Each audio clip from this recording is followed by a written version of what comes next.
I am Lida Rebelo. I study zootechnics at UNAD. I live in Pasto. I have been in this beautiful city for 20 years. I have enjoyed the beautiful landscapes, especially those of the Galeras volcano. I have two children, Christian and Richard. I single mother.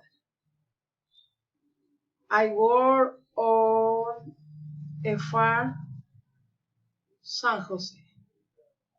I like animals. I have traveled to Cartagena, Cali, Quito. I was impressed by the charisma